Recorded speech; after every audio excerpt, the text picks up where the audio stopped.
আপনি কি এই শ্রাবণ মাসে প্রতিদিন ভক্তি ভরে তুলসী গাছে জল দিচ্ছেন?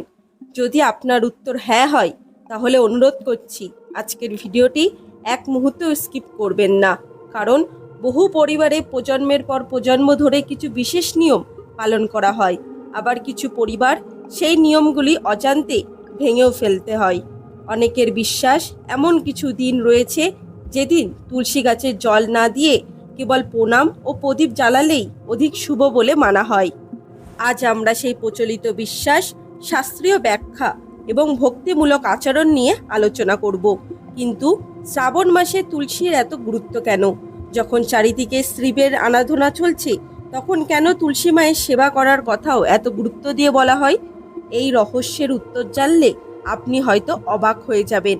আজকের ভিডিওতে আমরা জানব শ্রাবণ মাস কেন মহাদেবের সবচেয়ে প্রিয় মাস মানা হয়, সমুদ্র মন্থনের সঙ্গে শ্রাবণ মাসের সম্পর্ক কি, কেন অনেক বৈষ্ণব ও শিব পরিবারে এই মাস তুলসী বিশেষ যত্ন নেওয়া হয়, কোন দিন তুলসী গাছের জল না দেওয়ার প্রচলিত রীতি রয়েছে, সন্ধ্যায় কি করা শুভ বলে মনে করা হয়, এবং ভিডিওর শেষ অংশে শুনব শিব ও বিষ্ণুর পরম মৈত্রের এক হৃদয়স্পর্শী পৌরাণিক কাহিনী, যা ভক্তের এক অপূর্ব শিক্ষা দেয়। আমি প্রতিশ্রুতি দিচ্ছি, আপনি যদি ভিডিওটি শেষ পর্যন্ত দেখেন, তাহলে শুধু কিছু নিয়মই জানবেন না, বরং বুঝতে পারবেন সনাতন ধর্মে ভক্তি, সুচিতা, সদাচার, ঈশ্বর চিন্তার কত গভীর তাৎপর্য রয়েছে। তাই ভিডিওটি শেষ পর্যন্ত ভক্তি সহকারে দেখুন। আপনি যদি আমাদের চ্যানেলে নতুন হয়ে থাকেন, তাহলে অবশ্যই সাবস্ক্রাইব করুন। ভিডিওটি ভালো লাগলে একটি লাইক করবেন, আর কমেন্টে ভক্তি ভরে লিখুন হর হর মহাদেব, জয় শ্রীকৃষ্ণ, জয় তুলসী মাতা। চলুন এখন শুরু করা যাক আজকের অত্যন্ত গুরুত্বপূর্ণ আলোচনা, সমুদ্র মন্থনের কাহিনী ও শ্রাবণ মাসের মাহাত্ম্য। প্রিয় ভক্তবৃন্দ, এবার চলুন ফিরে যাই সেই প্রাচীন যুগ, যখন দেবতা ও অসুরদের মধ্যে এক মহাজাগতিক ঘটনা সংঘটিত হচ্ছিল, সমুদ্র মন্থন। পুরাণে বর্ণিত আছে, একসময় দেবতারা তাদের শক্তি হারিয়ে দুর্বল হয়ে পড়েন। তখন ভগবান বিষ্ণুর পরামর্শে দেবতা ও অসুররা একসঙ্গে ক্ষীরসাগরে মন্থন করার সিদ্ধান্ত নেন, যাতে অমৃত লাভ করা যায়। মন্দর পর্বত থেকে মন্থন দণ্ড আর বাসকী নাগ হয় মন্থনের রজ্জু। শুরু হলো সেই মহামন্থন। একের পর এক বহু ঐশ্বরিক বস্তু ও রত্ন সমুদ্র থেকে প্রকাশ পেতে লাগলো। কিন্তু হঠাৎ এমন একটি ভয়ঙ্কর ঘটনা ঘটল, যা সমগ্র সৃষ্টি ধ্বংস করে দিতে পারত। সমুদ্রের গভীর থেকে বেরিয়ে এলো ভয়ঙ্কর হলাহল বিষ। সেই বিষের তেজে দেবতা, অসুর, মানুষ, পশু পাখি কেউ নিরাপদ ছিল না। চারিদিকে আতঙ্ক ছড়িয়ে পড়ল। তখন সকল দেবতা একসঙ্গে মহাদেবের শরণাপন্ন হলেন। ভক্তবৃন্দ, এখানে মহাদেবের সেই অসীম করুণার পরিচয় পাওয়া যায়। সমস্ত সৃষ্টিকে রক্ষা করার জন্য তিনি নিজের কষ্টের কথা একবারও ভাবলেন না। তিনি সেই ভয়ঙ্কর বিষ নিজেই পান করলেন। কিন্তু দেবী পার্বতী মহাদেবের কণ্ঠ চেপে ধরলেন, যাতে বিষ তার দেহে ছড়িয়ে না পড়ে। সেই কারণে বিষ তার কণ্ঠেই অবস্থান করল, আর তখন থেকেই তিনি নীলকণ্ঠ নামে পরিচিত হলেন। প্রচলিত বিশ্বাস অনুযায়ী সেই বিষের প্রভাবে মহাদেবের শরীর অত্যন্ত উত্তপ্ত হয়ে ওঠে। তার দেহকে শীতল করতে দেবতারা গঙ্গা জল অর্পণ করেন এবং ভক্তি ভরে প্রার্থনা করেন। এই কারণে বহু ভক্তের বিশ্বাস, শ্রাবণ মাসে শিবলিঙ্গে জলাভিষেক করা বিশেষ শুভ। আজও লক্ষ লক্ষ শিব ভক্ত কাঁধে কাভার নিয়ে দীর্ঘ পথ অতিক্রম করে গঙ্গা জল সংগ্রহ করে এবং বাম ভোলে ধ্বনি দিয়ে মহাদেবকে জল অর্পণ করেন। কিন্তু এখানেই শেষ নয়। শ্রাবণ মাসের সঙ্গে আরও একটি গভীর আধ্যাত্মিক বিশ্বাস জড়িয়ে আছে, যা অনেকেই জানেন না। অনেক পুরাণ ভিত্তিক ব্যাখ্যায় বলা হয়, এই সময় ভগবান বিষ্ণু যোগ নিদ্রায় প্রবেশ করেন এবং চতুর্মাসের সূচনা হয়। তাহলে প্রশ্ন হলো, যখন জগতের পালনকর্তা ভগবান বিষ্ণু যোগ নিদ্রায় থাকেন, তখন সমগ্র বিশ্বের দেখাশোনার দায়িত্ব কে গ্রহণ করেন? এই প্রশ্নের উত্তর আমরা নিয়ে যাব শিব ও বিষ্ণুর সেই অপূর্ব সম্পর্কের দিকে, যা সনাতন ধর্মে হরিহর তত্ত্ব নামে পরিচিত। আর সেই কারণেই শ্রাবণ মাস তুলসী মায়ের মাহাত্ম্য নতুন অর্থে ধরা দেয়। এই রহস্য জানার পর আপনি হয়তো বুঝতে পারবেন কেন বহু ভক্ত এই মাসে শিবের পুজোর পাশাপাশি তুলসী মায়ের সেবাকে সমান ভক্তি ভরে পালন করেন। কেন শ্রাবণ মাস শিবের মাস? তুলসী মায়ের মাহাত্ম্যর গভীর রহস্য। প্রিয় ভক্তবৃন্দ, এখন যে বিষয়টি শুনবো সেটি আজকের ভিডিওর সবচেয়ে গুরুত্বপূর্ণ অংশগুলির একটি। অনেকেই প্রশ্ন করেন, শ্রাবণ মাস তো ভগবান শিবের মাস, তাহলে এই মাসে তুলসী মায়ের এত গুরুত্ব কেন? এই প্রশ্নের উত্তরে জানতে হলে আমাদের জানতে হবে চতুর্মাস সম্পর্কে। সনাতন ধর্মে একটি প্রচলিত বিশ্বাস হলো আষাঢ় মাসের শুক্লপক্ষের দেব শয়নী একাদশী থেকে ভগবান শ্রীকৃষ্ণ ক্ষীরসাগরে যোগ নিদ্রায় প্রবেশ করেন। এই সময় থেকে শুরু হয় চতুর্মাস। ভক্তদের বিশ্বাস এই 4 মাস ভগবান বিষ্ণু বিশ্রামে থাকেন এবং কার্তিক মাসের দেব উঠনী একাদশী বা প্রবোধিনী একাদশী পুনরায় জাগ্রত হন। কিন্তু তখন একটি প্রশ্ন উঠে আসে, যখন ভগবানের পালনকর্তা যোগ নিদ্রায় থাকেন তখন এই বিশ্ব ব্রহ্মাণ্ডের রক্ষণাবেক্ষণের দায়িত্বে কে পালন করেন? ভক্তিমূলক ব্যাখ্যায় বলা হয়, এই সময় মহাদেব আরাধনার গুরুত্ব বিশেষভাবে বৃদ্ধি পায়। তাই শ্রাবণ মাসকে শিব ভক্তদের কাছে অত্যন্ত পবিত্র বলে মানা হয়। এই কারণে শ্রাবণ মাস এলেই মন্দিরে মন্দিরে শিবের নামধ্বনি শোনা যায়। কাঁধে কাভার নিয়ে ভক্তরা গঙ্গা জল আনেন, শিবলিঙ্গে জলাভিষেক করেন, সোমবার ব্রত পালন করেন। ওম নমঃ শিবায় মন্ত্রে মুখরিত হয়ে ওঠে চারিদিক। কিন্তু এখানেই লুকিয়ে আছে আরও একটি সুন্দর শিক্ষা। সনাতন ধর্মে বহু আচার্য বলেছেন, হরি ও হর পরস্পর প্রতিদ্বন্দ্বী নন, তারা পরস্পরের পরম প্রিয়। এই ভাবধারাকে অনেকেই হরিহর তত্ত্ব নামে উল্লেখ করেন। তাই শিবের ভক্ত যদি বিষ্ণুকে সম্মান করেন আর বিষ্ণুর ভক্ত যদি শিবকে শ্রদ্ধা করেন, তাহলে সেই ভক্তির মধ্যেই সনাতন ধর্মের ঐক্যের সৌন্দর্য প্রকাশ পায়। আর সেই কারণেই তুলসী মায়ের সেবা ও শিবের আরাধনা দুয়ের মধ্যে ভক্তরা ঈশ্বর চিন্তার এক গভীর মিল খুঁজে পান। এখন প্রশ্ন হলো, তাহলে শ্রাবণ মাসে তুলসী গাছে প্রতিদিন জল দেওয়া উচিত, নাকি কিছু বিশেষ দিনে বিরত থাকা প্রচলিত রীতি রয়েছে? এই বিষয় নিয়ে বিভিন্ন অঞ্চলে ও বিভিন্ন ধর্মীয় পরম্পরায় ভিন্ন ভিন্ন নিয়ম দেখা যায়। এবার আমরা জানব কোন কোন দিন অনেক পরিবার তুলসী গাছে জল না দেওয়ার রীতি পালন করেন, কেন সন্ধ্যার পর তুলসী তলায় প্রদীপ জ্বালানোর প্রচলন রয়েছে এবং কিভাবে ভক্তি ভরে তুলসী সেবা করলে সংসারের শান্তি ও পবিত্রতার পরিবেশ বজায় রাখতে চেষ্টা করা হয়। তাই ভিডিওটি একদম শেষ পর্যন্ত দেখুন, কারণ শেষের অংশে আমি আপনাদের এমন একটি হৃদয়স্পর্শী ভক্তিমূলক কাহিনী শোনাবো যেখানে শ্রী বিষ্ণু, মহাদেব এবং তুলসী মায়ের সম্পর্কে এক অপূর্ব শিক্ষা ফুটে উঠেছে। সেই কাহিনী শুধু একটি গল্প নয়, অনেক ভক্তের কাছে এটি ঈশ্বর ভক্তি, ভালোবাসা ও পারম্পরিক শ্রদ্ধার প্রতীক। শ্রাবণ মাসে তুলসী পুজোর প্রচলিত নিয়ম। কোন দিন জল দেওয়া থেকে অনেক পরিবার বিরত থাকেন? প্রিয় ভক্তবৃন্দ, এখন আমরা পৌঁছে গেছি আজকের ভিডিওর সবচেয়ে প্রতীক্ষিত অংশে।